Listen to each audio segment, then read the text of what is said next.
Yes, sir, you can start. Okay, yeah. So, well, gentlemen, I'm Sanjay Baruah. Yeah, it's so nice that you are here. So we are taking you through a very small presentation for you to know something about well control. Can I have a quick introduction from all of you? So can I first go to Tenmoji? Yeah.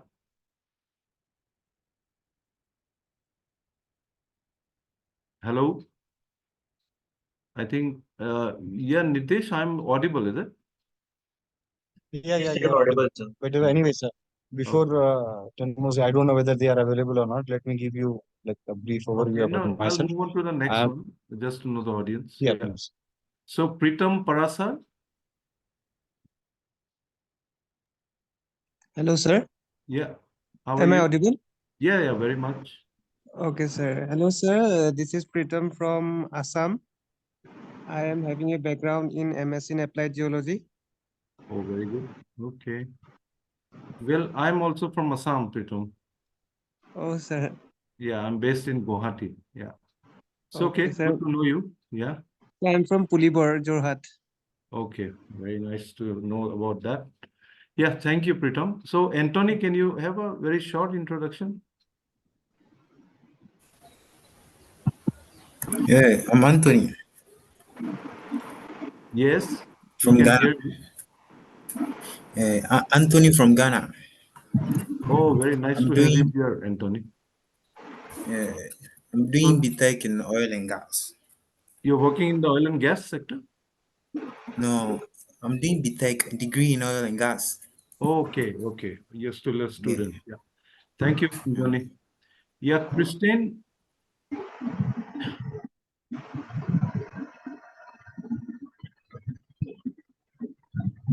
Can you hear me, Christine? Okay, I'll go to Wakas. Wakas, can you hear me? Yeah, okay. So next I move to Cloteri, if I have spelled out correctly. Hello? I don't know. So Munir, are you there? Yeah, thank you, sir. Myself, Munir. I'm basically from India, but currently working in an organization based in UAE. And I'm not from oil and gas sector, but I'm from software development. And we have some optimization solution. We have some client here in this region. Oh, very good, Munir. So nice to have you here. And I'm so glad to know that you are from software, but you have shown a keen interest here. I have an interest in it, yes. Basically, I'm from Kerala, India, Kerala. Okay, very nice. And here we come to Mr. Sukla. Yes, sir.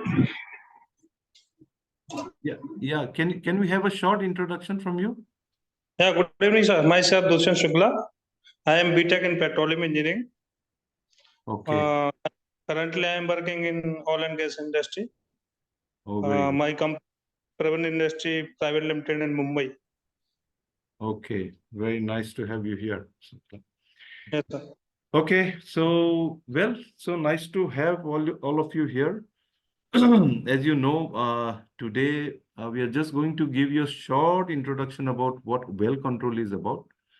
And and currently we do hold the IWCF course, which is basically a certification course, and this is awarded by the IWCF forum in Aberdeen. However, so we would take you through a small presentation on this well control. So let me share the screen.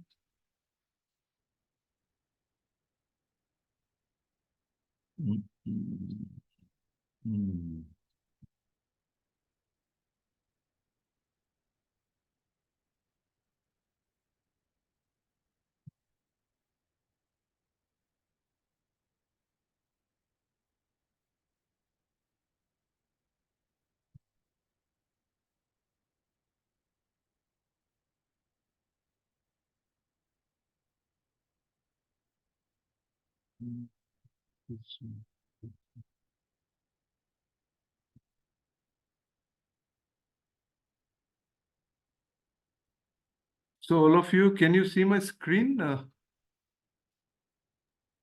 Yes, sir, visible. Yeah, okay. Yeah, so well, just to give you a sense of what IWCF is about. So actually IWCF is a course on well control, which is an accredited course. So it's a 4 days course, and on the 5th day we hold an exam uh, to assess the knowledge about well control, and then after you're given a certificate, which is given by IWCF. So it is designed for supervisors and drillers who work in the rig. And it consists of theoretical and practical course for supervisors and drillers. And the course aims is to revise the fundamentals of well control equipment. 1 second. So well control, fundamentals of well control and well control equipments, and to prepare candidates for IWCF exams. So, well, this presentation has nothing to do with this, but I'm just trying to give you a sense of what it is basically. So, let's not, so what IWCF done, it has set standards for well control based on practical skills, knowledge of well control and well control equipment. So when you attend this course, you get to know about the basic practices and principles of well control.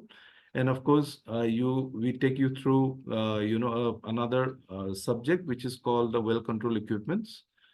And yes, and this is basically you have been assessed on the multiple choice questionnaire, which you have to sit, and it is conducted by IWCF forum directly. And so once you achieve a 70% mark, you have been given a certificate.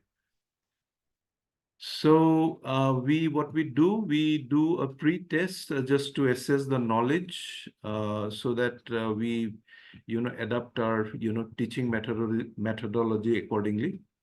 And so it is through instructions, discussions, group discussions, homework, home assignments, and we do have a simulator as if it is simulating the real conditions as if you're working in a rig during a well control incident.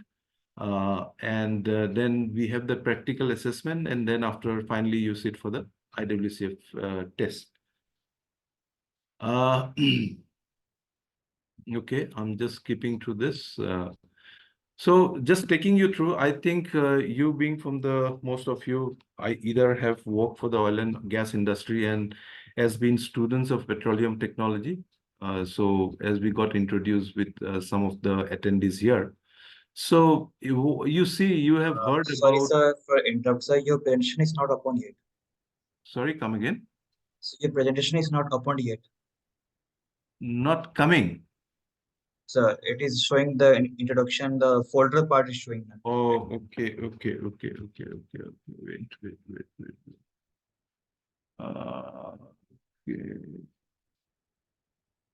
So where is this entire screen? Oh, okay. Is it visible now? Yes, sir, visible. Yes, sir, visible. Yeah, okay. So I'm sorry for that. So everyone must have heard about what a blowout is and what a blowout, if you happen to have a blowout. These are some of the old pictures that we have of a blowout incident.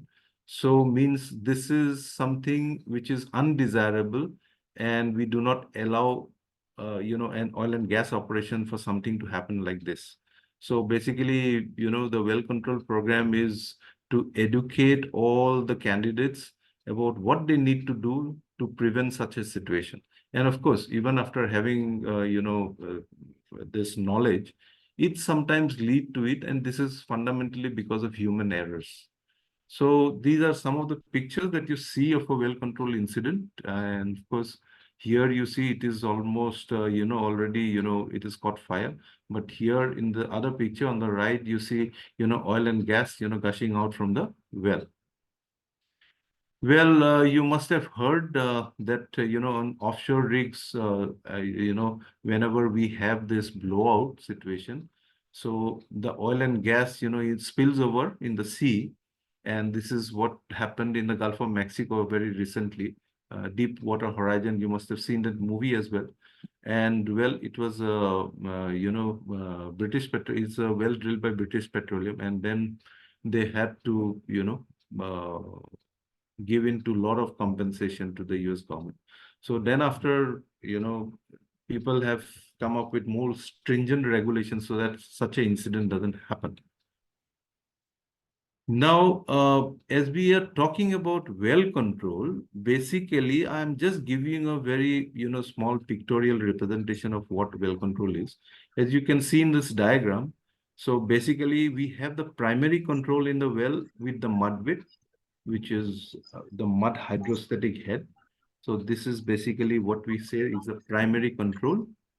And when we fail in the primary control, this is the next area. This is the next, region where we come into. And this is called secondary well control, where we utilize the different well control methods, as well as with the help of, the blowout preventers that we stack up over the well.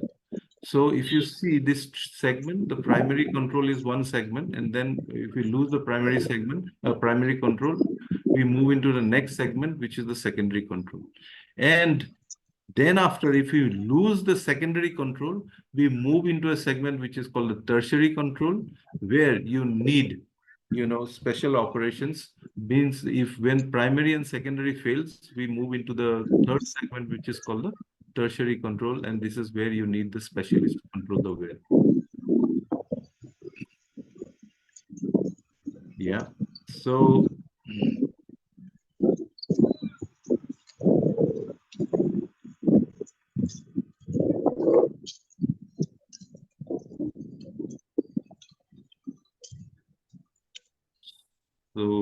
do you see the screens? Yeah. So we know, so let us discuss a little bit about how does a blowout happen. So basically it happens because of kicks. Kick, when we say kick, means basically the intent of primary control is to have a bottom hole pressure which is more than the formation pressure. So if we lose the bottom, if the primary control is lost, means where the BHP is less than the formation pressure, then we have formation fluid in the form of oil, gas, and water, which comes into the well, and this is what we call it a kick. So kick, something. Hello, can you put your microphones, on the silent mode, in the mute, please? I hear sound coming.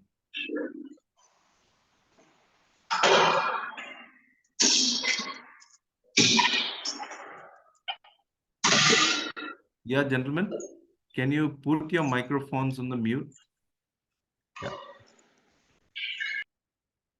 Okay, so as I said, the kick is basically any foreign fluid or any formation fluid, which is an undesirable fluid which comes into the wellbore, is called a kick. And as I said, the kick can be in the form of oil, gas, or water.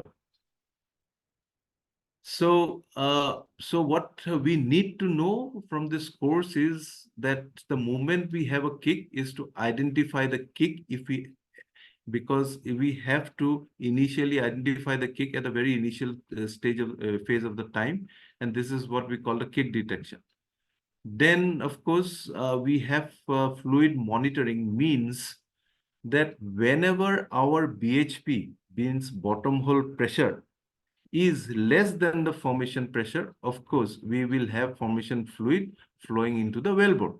And so when the formation fluid flows into the wellbore, it is going to displace some of the, mud, it's going to displace the mud which we have in the hole in the surface. So we need to monitor the fluid. Means if we have a flow on a static state, which it should never happen, but in a static state, if we see something flowing out of the well, means that is where we are losing our primary control by the mud hydrostatic.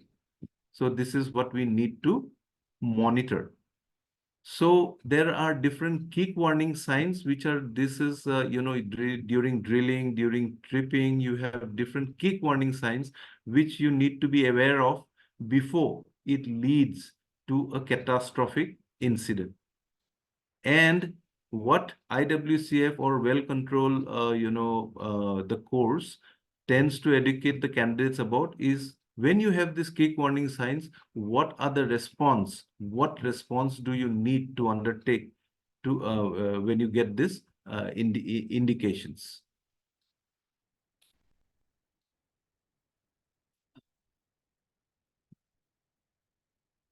So you see the diagram. You see the diagram on the right. So you see, it is called the normal pressure gradient. What is a normal pressure gradient? It varies from the range of 0.445 to 0.480 psi per feet. Means, the gradient means that every feet that we go deeper, the formation pressure increases by within this range. Means, or for simplicity, you can take it 0.465 is the gradient, is the normal saline water gradient. Means it is, the unit is psi per feet. So as we go deeper, as we drill deeper, the formation pressure keeps on increasing in the range of 0.465 psi per feet. That is the normal pressure gradient. So you see this line on the right, that it is the different sections of the wellbore. And when we plot the pressure, the formation pressure, it is generally a slanted line which increases with depth. So this black bold line that you see is the formation pressure line. However, yet in some cases where we have trapped oil and gas, that is where the overburden gradient, means whatever this over the oil and gas trap, whatever formation is overlying above it, it tends to, the moment we drill through this formation, the entire weight which is being carried by the oil and gas, means, see, the overburden gradient is basically what is a metric stretch, means the stretch or the weight that can be taken by the individual grains of the formation, plus the water which is, or the formation fluid which is entrapped within these grains. So the entire overburden gradient is being taken by the matrix of the rock, plus whatever porosity it has. In the porosity, in the pores, they have this water molecules entrapped, and so the water plus the matrix takes the weight of the entire overburden gradient. So when you drill through this, because gas doesn't have, when you drill through this, the gas which is entrapped in the grains, it gives a pressure which is more than the normal pressure gradient. And that is why you see a deflection in the line here. So this is the नहीं खा रहे हो ना थोड़ा बहुत तो नहीं खाओगे so this is what you see is the overpressure here. Okay, and this normal pressure gradient is the normal pressure gradient is, as I said, this is the pressure gradient. When you take 0.465 psi per feet, that is the gradient for normal pressure. Here, what is the pressure depth relationship? So very fundamentally, a very simple equation. So we use the API units, which is, let's say this whole. Yeah, gentlemen, can you please put your microphones on mute?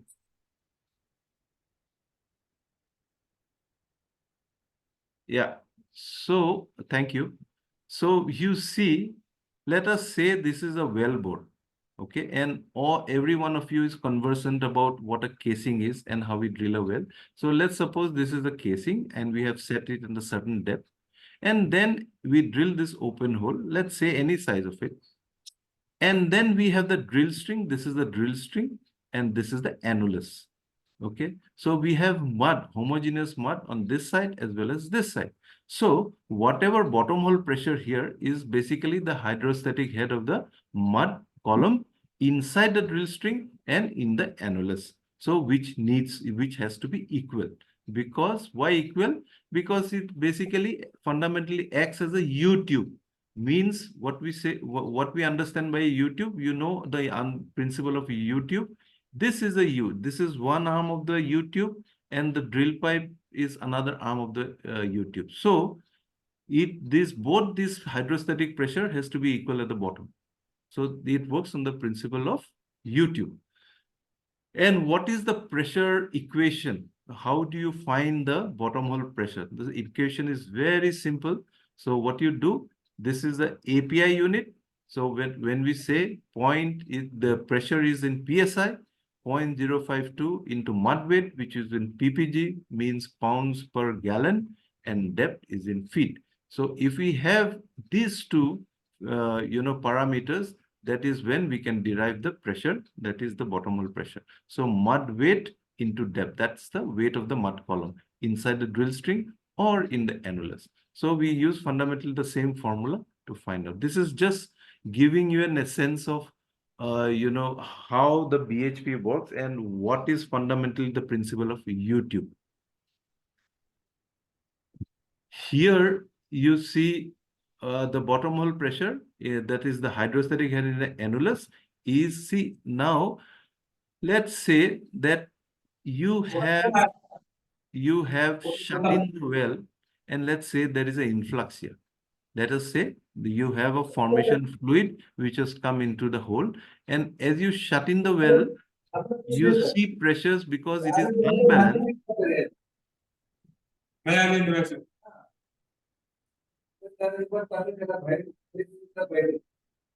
Yeah, can I again request the gentleman to just put the microphone on mute, please?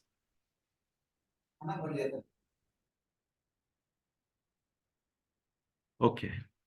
So here we see that, as I described in the earlier slide, so let's say we have an influx here. Let's say influx here means, when do we have an influx? When the mud hydrostatic pressure, which is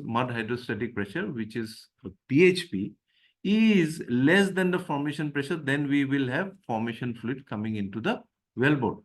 So when you detect a formation fluid coming into the well bore and you shut in the well, obviously you will see some pressure on the casing. Yes or no? Yes. So you will see, because it is unbalanced, so you will see some pressure here in the casing. Likewise, you will see some pressure in the drill pipe also. Now, here you see what is the bottom hole pressure in the annulus. So annulus means the hydrostatic head of the mud, plus this, plus SICP, that is shut in casing pressure. So means when we shut in the well, as I said, this is a U-tube. So means the pressure at the bottom from both sides has to be equal. So how it is equal? So when you shut in the well, so hydrostatic head of the mud plus the SICP is this hydrostatic plus SICP. Or we can say, what is the hydrostatic head of mud? Means the mud gradient. This is PM is the mud gradient. Or what is mud gradient? It is see the same formula which we have used here, 0.052 into mud weight. If we want to put it in the shorter form, that is the mud gradient. So mud gradient into depth. So here you also see this is the mud gradient plus depth. So here what we are trying to say, mud gradient plus depth, where what is the mud gradient? Mud gradient is 0.052 into mud weight. So mud gradient to depth plus SICP. Likewise, in the drill pipe, we see mud gradient to depth plus SIDP, whatever pressure we see, because this pressure plus the hydrostatic pressure is the pressure at the bottom. This shut-in drill pipe pressure, SIDP means shut-in drill pipe pressure, means when we have shut in the BOP. So this pressure plus the hydrostatic head of the mud is the pressure we see at the bottom. Likewise, the shut-in casing pressure and the mud hydrostatic that we see here is the BHP in the mud. So this in the annulus should be equal to the pressure in the drill pipe. As we know, that is the U-tube principle. Yes, that in fact has a profound effect. So you see in this situation that there is an influx. Let's say there is an influx. Let's say this influx is gas. So gas has a gradient of 0.1 psi per feet. And as the gas expands, means the gas expands, it has come at the bottom, and as it migrates to the surface, the gas is going to expand. So as the gas expands, it is also going to displace some of the mud hydrostatic. It is going to displace some of the mud because it is, expanding. So if it displaces the mud, so means your pressure also, your surface pressure also will increase in the shut-in condition. And so that is why you see always the SICP greater than SIDP. Why? Because in a SIDP, you have clean mud all through. And let's say your formation pressure is 500 and your mud hydrostatic is 300. So formation pressure 500, mud hydrostatic 300, and then you're going to see 200 psi in the drill pipe. However, the hydrostatic in the annulus obviously will be less than the hydrostatic in the drill pipe. Why? Because the annulus, it is contaminated with influx. And as the influx density is lower than the mud, and it has displaced the mud, it occupies a height. Hence, the BHP of the annulus is hydrostatic head of the mud, hydrostatic head of the influx, plus the SICP. This SICP, hydrostatic head of the mud, plus hydrostatic head of the influx. So this is the equation. So here you see your SICP will always be greater than SIDP. Why? Because if your formation is 500, let's say if your formation pressure is 500 and your mud hydrostatic is 300, so 500 minus 300 is 200. That is the pressure you're going to see in the drill pipe. However, if your pressure mud hydrostatic here is 300, and as you can see in the picture here, because it is displaced with gas, it will not be 300. Probably it might be 200, 250 or whatsoever, but obviously less than this. So if it is 250 and here it is 500, so you will see 250 psi here. That is why you always will have SICP always greater than SIDP. Any questions here?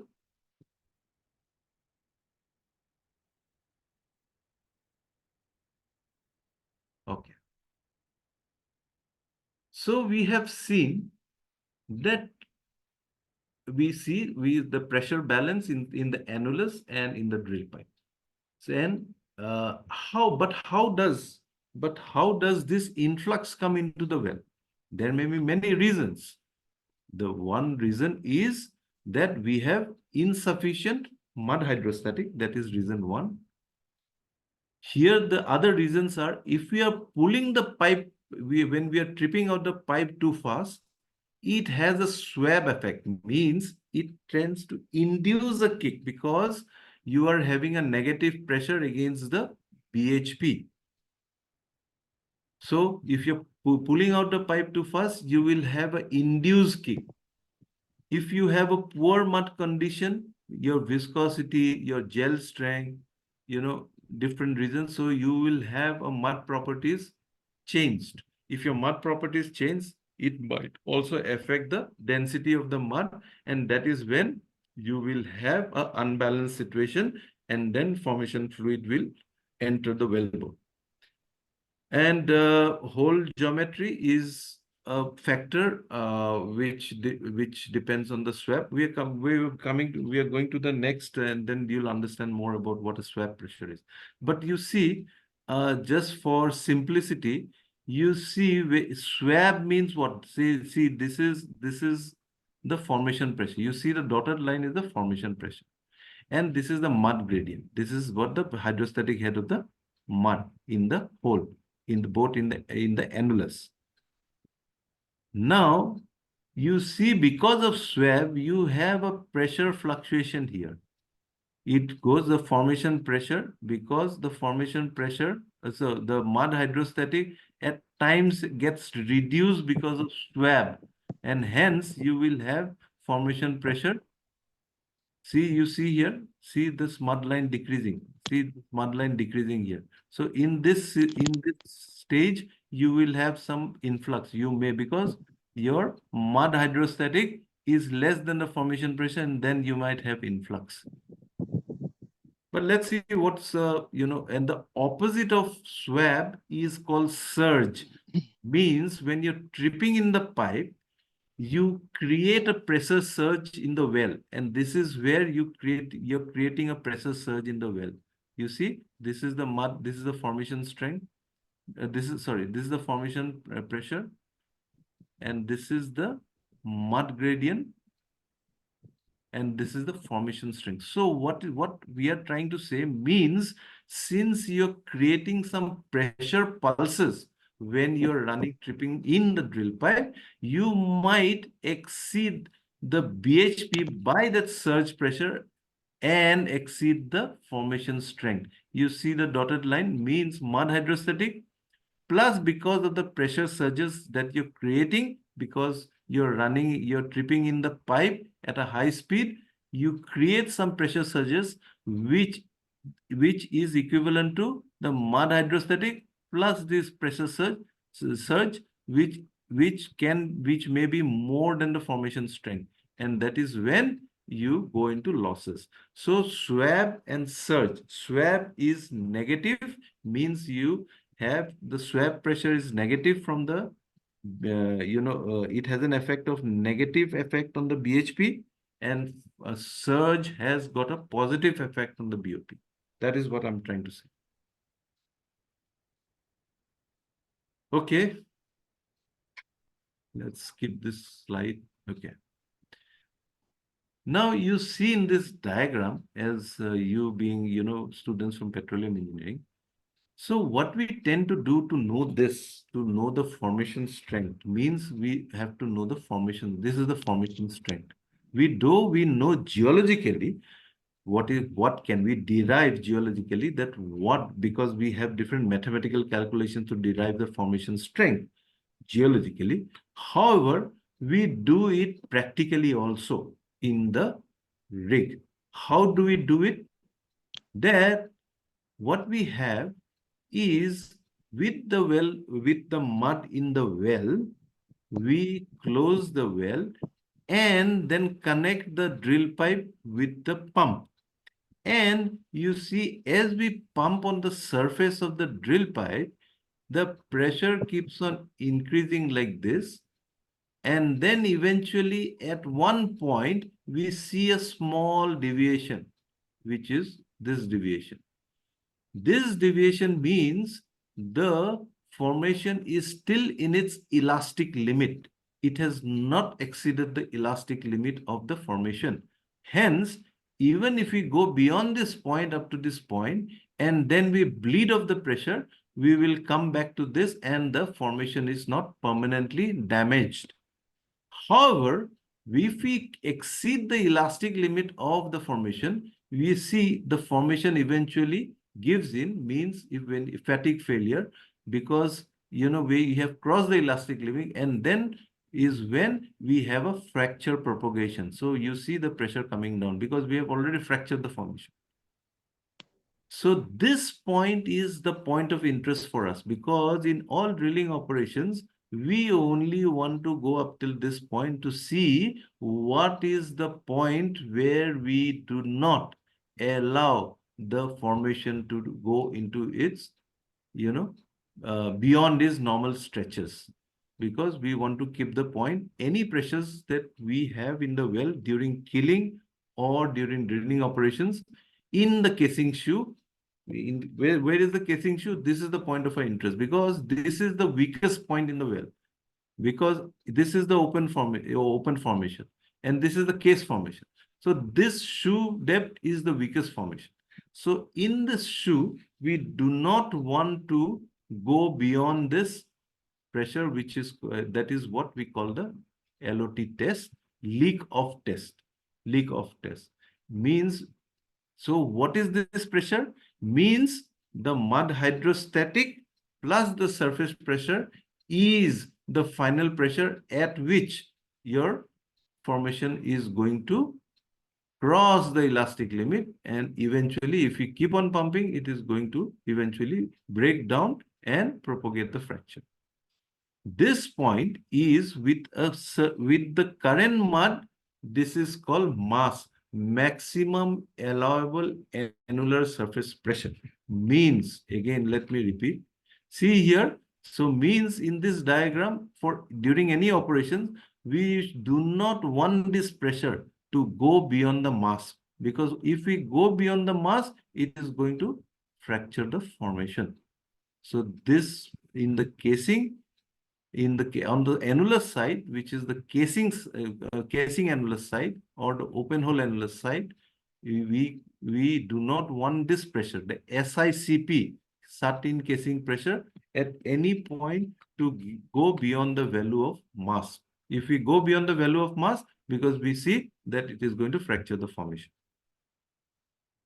But the mass keeps on changing, because this mass is a parameter which is going to change if your mud weight in the well is going to change.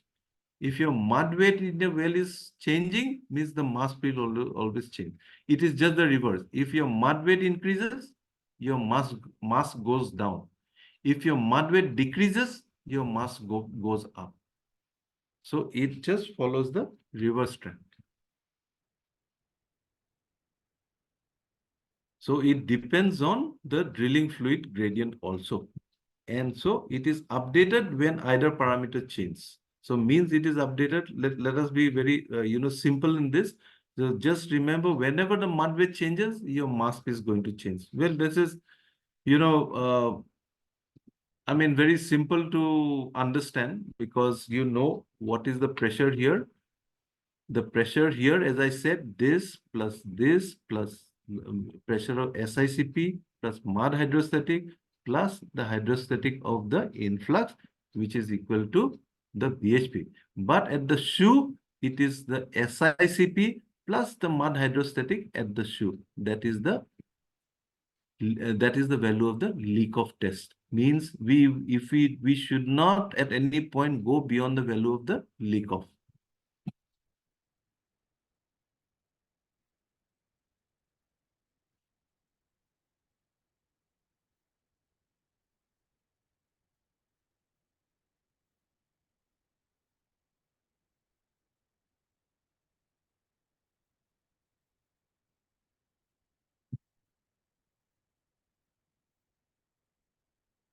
So taking you through a very quick slide.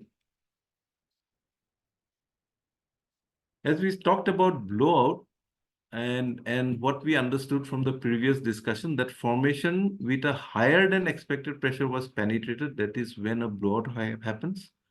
Formation fluids were swabbed in during a trip. We understood what a swab is, because when we swab, you have a negative pressure which gets subtracted from the overall BHP you have in the well. Then formation breakdown and loss circulation. So we talked about, if we exceed the mass, we are going to fracture the formation. And if we fracture the formation, we are going to have mud losses. And if you have mud losses, a hydrostatic head of the mud column will get reduced, and then we might go into an unbalanced situation. Swabbing is insufficient. So what are the effects? Swabbing, insufficient mud weight, pore pressure higher than expected, reduction of hydrostatic pressure. If you keep on, diluting the mud with water, what will happen?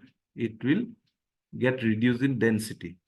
losses, if it happens, you're going to get the mud hydrostatic level down. That is when your BHP reduces. And sometimes what happens when we are tripping out, because when we are tripping out, we have to fill the metal volume of the drill pipe that we have pulled out. And because if we do not do that, the mud level will keep on going down and we might reach an unbalanced situation. So what we have seen in, the blowout occurs in maximum cases because of swabbing, 30 to 60%. That is what statistics tells us. Insufficient fluid density, 40 to 50%. Losses, 15 to 25%. And failure to fill the hole, 5 to 10%. So what we have seen, that we need to be careful when we are pulling out the pipe. We should pull out the pipe very slowly so that we do not create a swabbing effect. So yes, causes of blowout, between 20 to 30%, 40% of the all recorded blows are results of kicks taken during round tripping, as we had seen here, because we create a swab.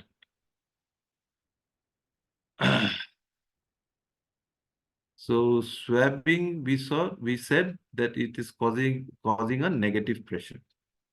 And how does swabbing occurs? Pulling pipe too fast, poor mud conditions means the more high the gel strength is, the more swabbing effect we have. And if the bit is balled up, we have a piston effect, opposite piston effect.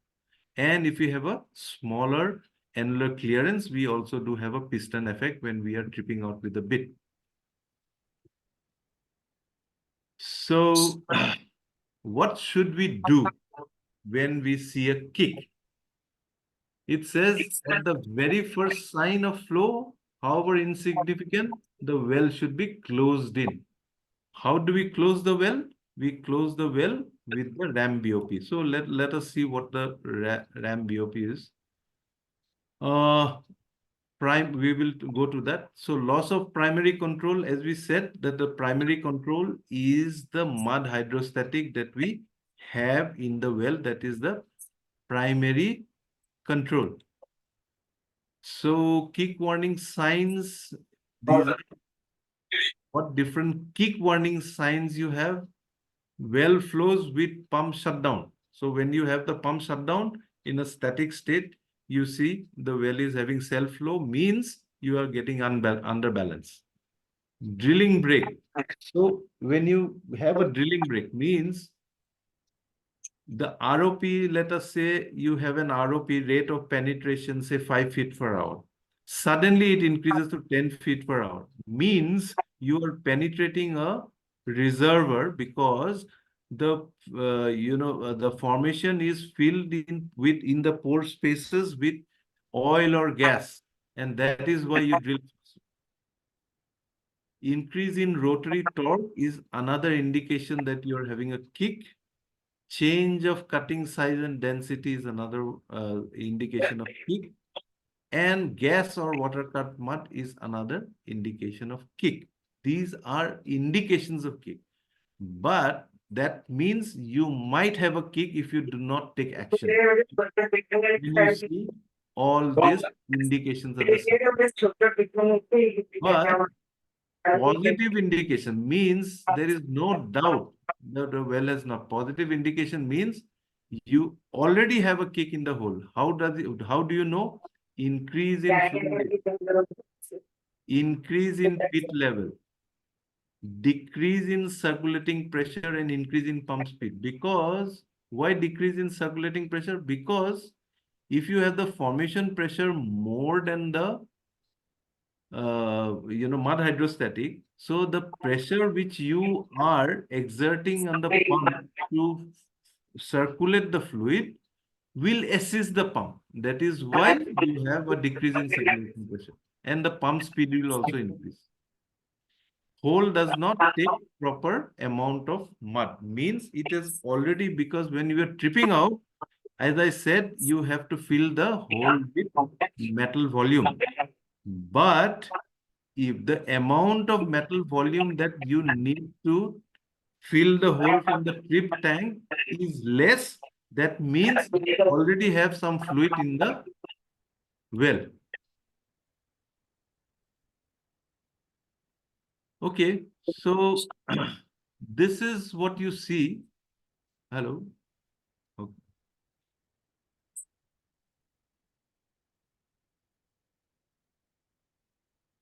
So this is what you see. Sorry.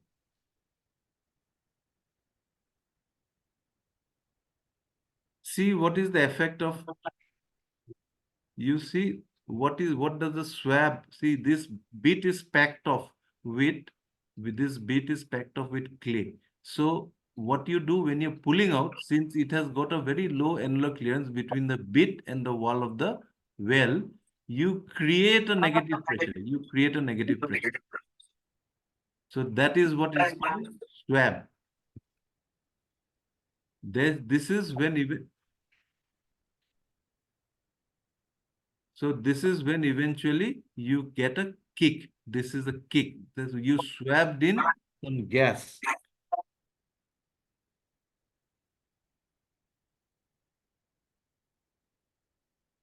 So here, I'm sorry why it is, creating problems. So let us go to what are the equipment that we have in the well on a rig. So are you all aware about the equipment that we use in the rig? Yes or no? You have seen this? So this is the typical example of a rig and the well construction.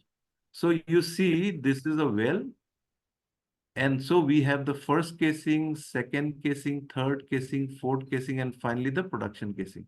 So the first casing is called conductor casing or the surface casing. These are all the intermediate casings. And finally, we go to the production casing.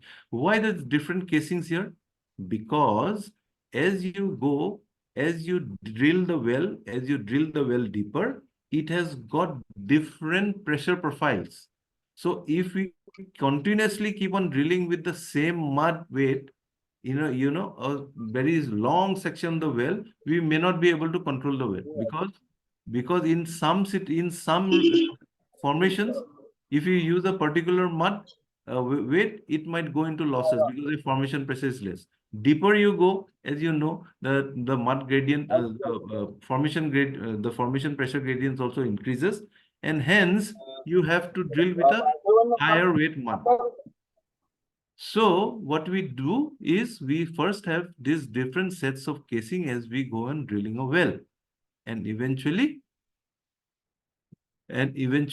we get a production casing where we perforate and then go into the production mode. Yes, yeah, the same picture, well, same explanation. So let me tell you what are the surface well control equipments here. So I have given some blowout pictures here. So this is typically a rig setup. Okay, I think you all are familiar with that. What is the rig setup? So you see below the rig, it is the BOP here, because this is the well control equipment. This is called blowout preventer. So this is a blowout preventer where you install just above the wellhead. This is the BOP. And I have given a blowout picture what a BOP looks like. Then to operate this BOP, we have a accumulator unit, which is this. So from the accumulator unit, you have different lines going to the BOP. And from the accumulator unit, we either close or open the BOP according to the requirement we need to function.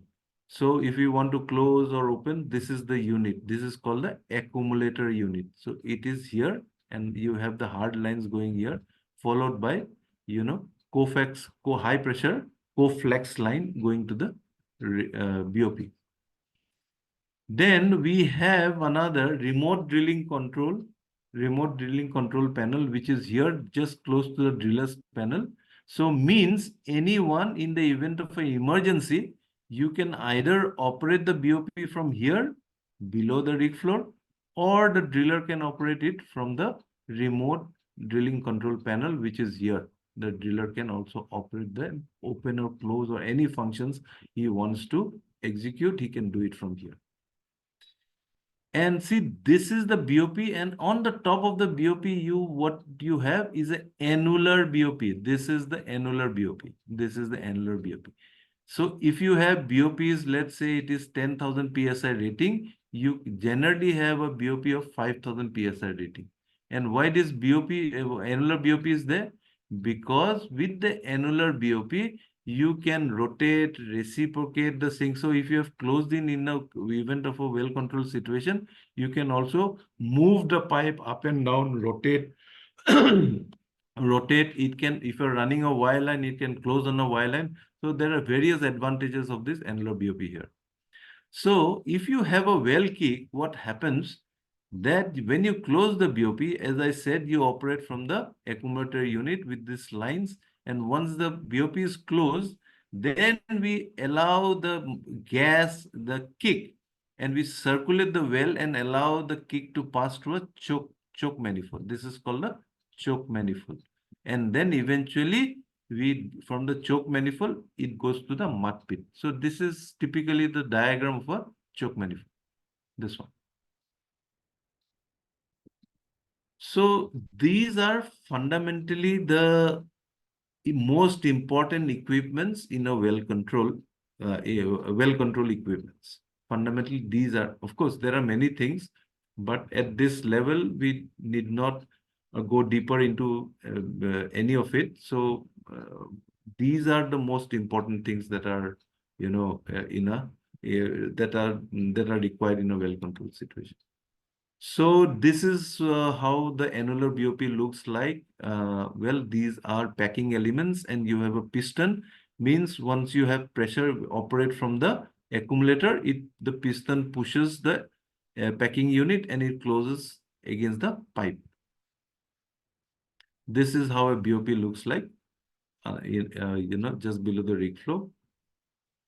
And this is basically the setup we have on, above the wellhead and below the rig floor. So you see, this is the casing, and this is what we call the casing spool.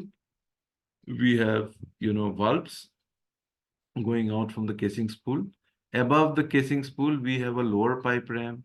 Then we have a blind ram. Means lower pipe ram means it can close against a pipe. And blind ram, if you do not have anything on the well, if you do not have anything, no string in the well, it can shut in the well in an open hole. So that is why it's called a blind ram. So if you shut in this, you cannot run anything in the well. But with a lower pipe ram, if you have a pipe ram, with two pipe rams, you can have a stripping operation. But this lower blind ram, if you do not have anything in the hole, this is the rams that we close. So above this, we have a mud cross or a drilling cross, means where we have a kill line and a choke line. So when we close the well with this rams, so the mud flows through the string, comes through the annulus and through the choke line, and from the choke line, it goes to the choke manifold and eventually to the mud gas separator. So we have a blind shear ram. Shear ram is what? That if we lose the secondary control and we want to cut the pipe, we use the blind shear ram. So once it cuts the pipe, it will blind off the hole and the string will fall down. But so therefore, we always have to rest the string on the lower pipe ram, rest the string on the lower pipe ram, and then close the shear ram. So once the pipe is cut, it will not drop down to the hole. It will still remain hanging here, and it will blind off the well so that you do not have any pressure coming to the surface. So you can have another set of pipe rams. So, well, it depends on the different classifications of BOP setup that you need to have. So classifications mean for 3000 setup, 3000 PSI, we have a different classification, the number of BOPs that we need to use.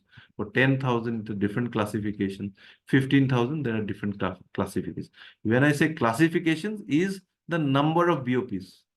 So as the pressure rating of your well goes down, your number of BOPs also gets reduced. This is annular BOP. This is how it looks like. So we have the opening chamber, which pushes this is the piston. Opening chamber pushes the piston down, and then we open the rubber element. And this is the closing chamber. When we have, pressurized fluid, in the closing chamber, it pushes the piston up and it closes the annular BOP.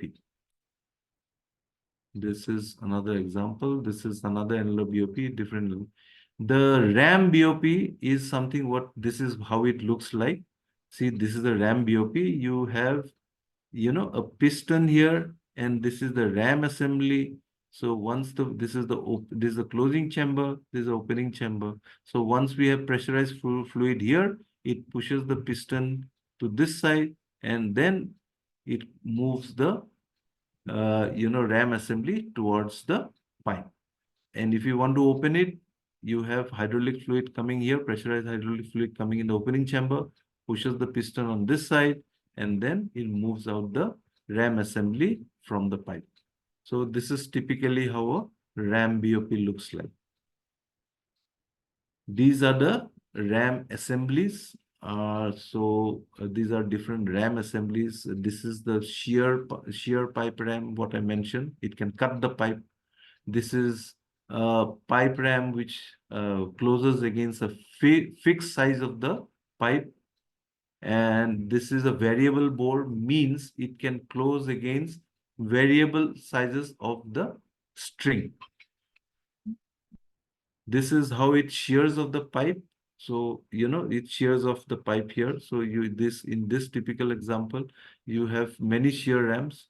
So you can cut the pipe to the shear ram. So this is a typical diagram where you see how the drill pipe, how the shear ram cuts the pipe. This is a pour boy degasser, means from the choke manifold, the mud, the entrapped mud and gas gets disassociated here. So once you flow from the choke manifold, the mud gas, the mixture of mud and gas comes to this mud gas pour boy degasser, and the gas gets separated out from the mud, and then the clean mud goes to the mud pit, and the gas gets released through the vent line here. This is another, this is mud gas separator. This is how it typically looks like. So you have different designs. This is what we call a FOSV, full opening safety valve, means this is installed on top of the pipe. Whenever, so if you have a tripping a pipe and you come across a situation where you have a kick, this is the first assembly you need to put on the top of the pipe. Then once you put this pipe, the assembly on top of the pipe, you can close this ball valve with a wrench and your string gets shut off, and then you can close the BOP.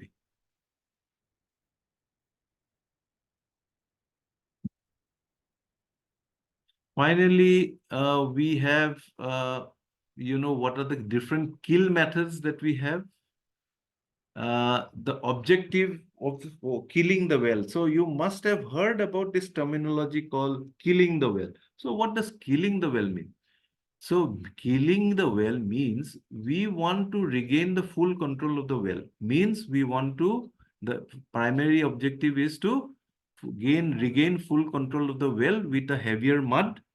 But how do you do that? We have to remove the influx safely and efficiently from the wellbore, and then return back to normal operations. How do we do this? When we remove the influx, we also regain full control by pumping heavier mud, means the mud which would have an hydrostatic head equal or more than formation pressure. That is the primary objective of killing the well. There are different methods of how you kill the well. There is a method called driller's method. There is a weight and weight method. So in this discussion, I'm getting limited to driller's method and weight method. So I would fundamentally show you what driller's method means. Means I'm circulating the influx out of the bit, driller's method has got two cycles. In the first cycle, we remove the influx out from the well, and in the second cycle, we pump kill mud in the well. So in the first cycle, we keep a drill pipe pressure constant while circulating the influx out of the well, which is by a factor called ICP. So ICP is basically SCR plus SIDP. This is the first cycle. So we keep the drill pipe pressure constant, which is equal to ICP. SCR means slow circulating rate, and SIDP is the shut-in drill pipe pressure, which we have seen in the earlier slides. Then there is another method called weight and weight method, which is something we have a pressure schedule, means we pump the, we keep the, we circulate the influx out by pumping kill mud at the same time. And while we are pumping kill mud, we have to maintain the drill pipe pressure schedule, step down schedule, which goes something like this. So how does it work? You see here. So this is a weight and weight method.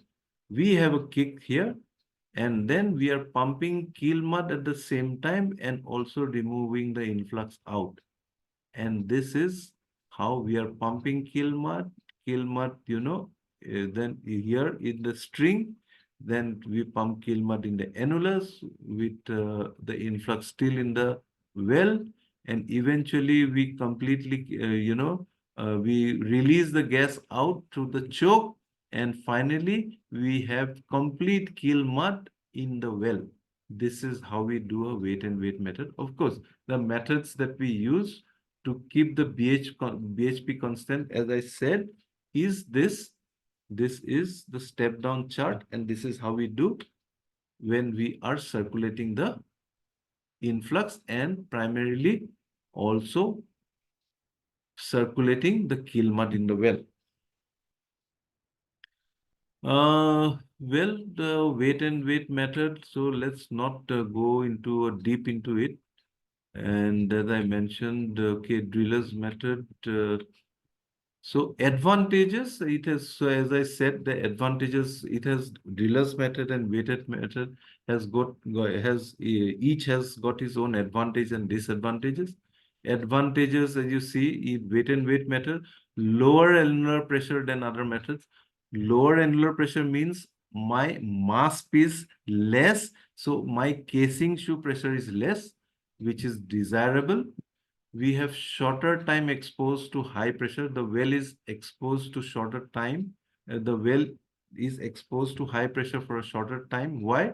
Because we are also pumping kill mud and removing the influx out. Whereas in a driller's method, we are circulating in the first cycle, we are circulating the kill mud. We are circulating the, influx with the original mud first, and the second cycle, let me show you this. See, this is the first cycle, as I said.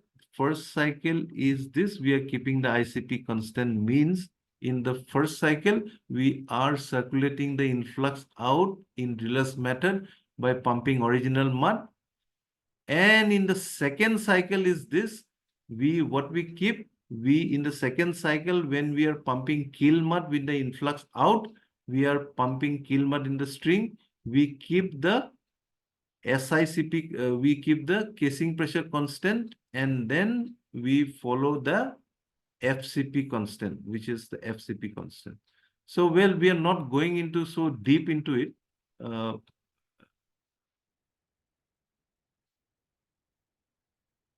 Disadvantages, longer time of weight and weight method. It takes longer time without circulation. Why? Because we have to prepare the kill mud, because we are pumping kill mud and also circulating the influx out. So it will takes a long time. But whereas in driller's method, soon after we have a kick, we circulate the kick out with the original mud without waiting for the kill mud being prepared.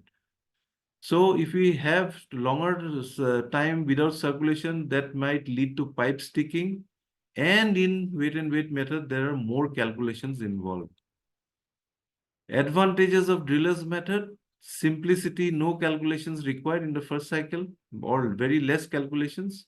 No time delay because we start pumping immediately with the original mud, and we have effective or immediate well control because once we circulate the influx out, means we are not allowing the influx to expand and eventually migrate to the surface. Disadvantages: longer time because we have 2 cycles, higher inlet pressures, and we have, as I mentioned, 2 cycles. So this is all about the brief well control thing. I know I have gone very fast, but well cannot help it because I had to complete it within the time which I was assigned. So any questions you have?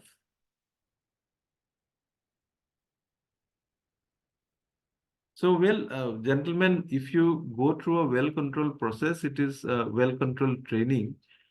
You go into the detailed aspects of each of these areas or subjects that we have covered today. And well, I would say it's a very interesting course. And once you do this, probably, you will find your work more interesting and you will know why, for what something is happening. So it basically, I would say, not only for drillers or supervisors who are hands-on on the rig, but it is also for any person who is involved in the rig operations. So I just make you walk through the very general outline of what a well control means. So we have seen that, well, it is a very important aspect, and this is if we have the adequate knowledge, and that is when we can arrest a very catastrophic event happening in the well. So my friends, any questions? I think I've taken too long, but well, I was glad that you had a patient hearing. So any questions from anyone? Well, we have some geologists here and petroleum engineers here.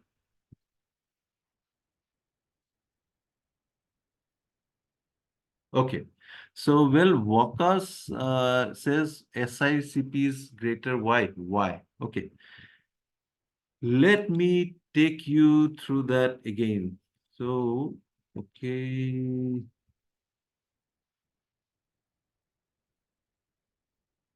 One second, give me.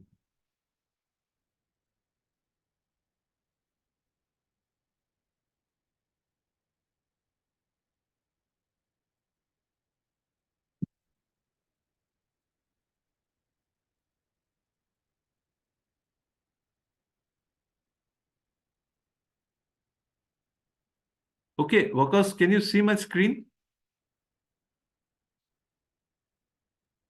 Sir, visible. Yeah. So, yeah, see, Wakas here, as I said, let us say you have a hydrostatic pressure here. And what is this hydrostatic pressure in the drill pipe? I said hydrostatic head of the mud, hydrostatic head of the mud. And what is the hydrostatic head of the mud? I said it's a simple formula that we use is 0.052 into mud weight into depth. So means, what is it? 0.052. Let's say we have a mud of 10 ppg, and let's say we have a well of 1000 feet. So it is what? 520 psi, the mud hydrostatic.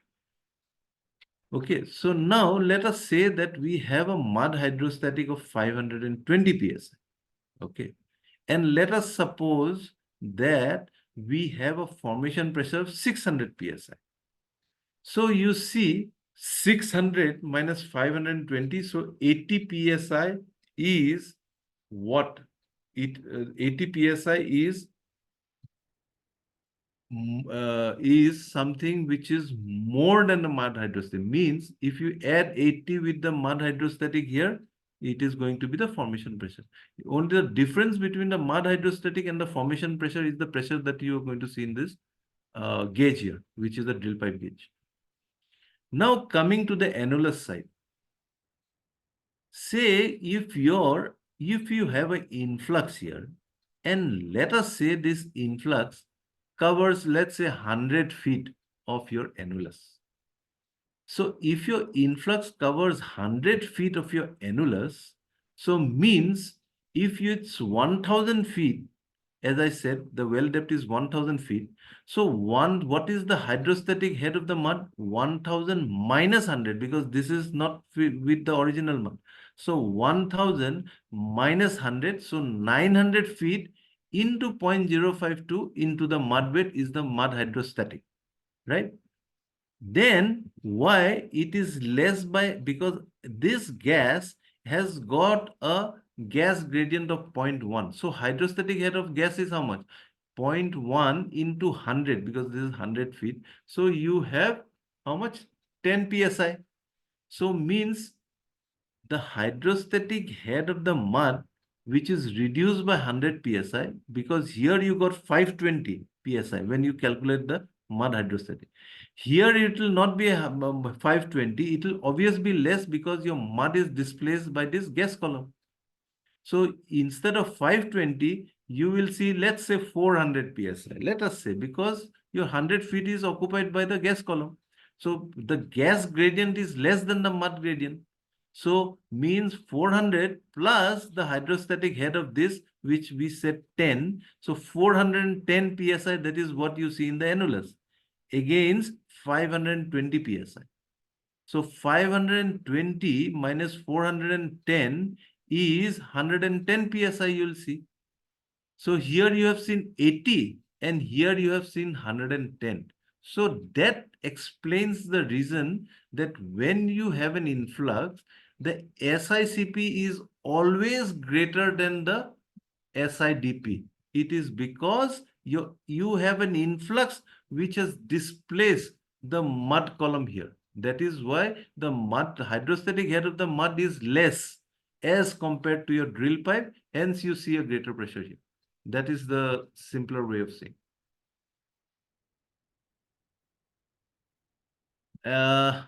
Yeah, so any more questions, please? I'll be happy to,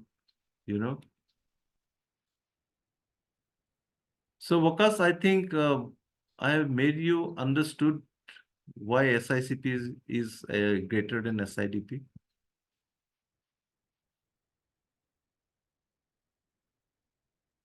Well, I see, yeah, either you don't have questions or you're getting tired listening to my lectures. So yeah, I'll wait for another minute. If you have any questions, I'll be very glad to, explain it to you. And if I don't hear anything from anyone, that is where I would come to the end of our small presentation we have.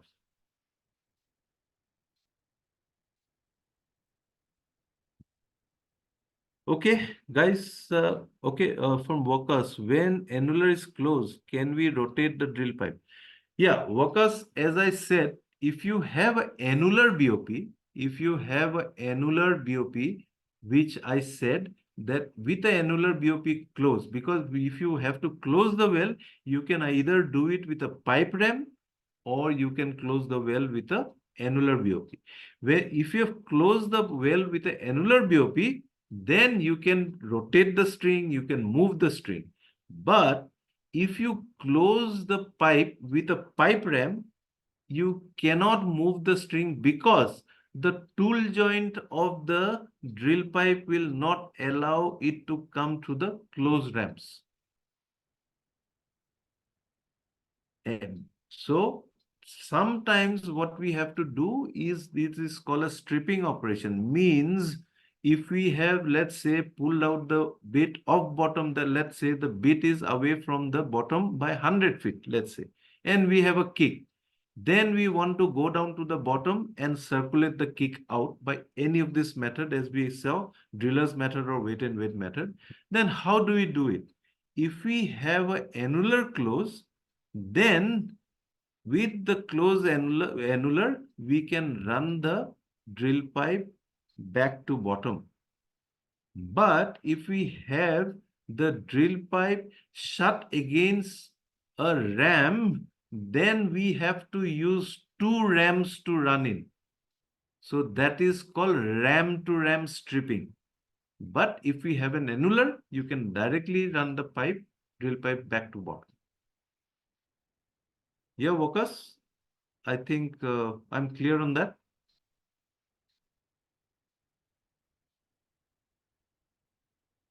Yes, gentlemen. So another, okay, workers. Yes, sir. Okay, so nice of you, workers. And thank you for asking these questions. I hope I've been able to clear your doubts. Yeah, I understand. I mean, there are more intricate, I would say, theories behind all these principles. But that is something which you will get to know once you do the IWCF course, which is basically a well-controlled course. So we would then delve deeper into each of these subjects. But today, since it is a very short presentation, I just make you, go through the very basic outlines about what well control is and what equipments we use. Okay, gentlemen. So, well, if I don't have any questions, thank you so much for being so patient and hearing me all through. And well, hope sometime we meet somewhere. And thank you so much. Thank you, sir. Thank you for your time, sir. Thank you. Thank you, Nitish. Thank you, sir.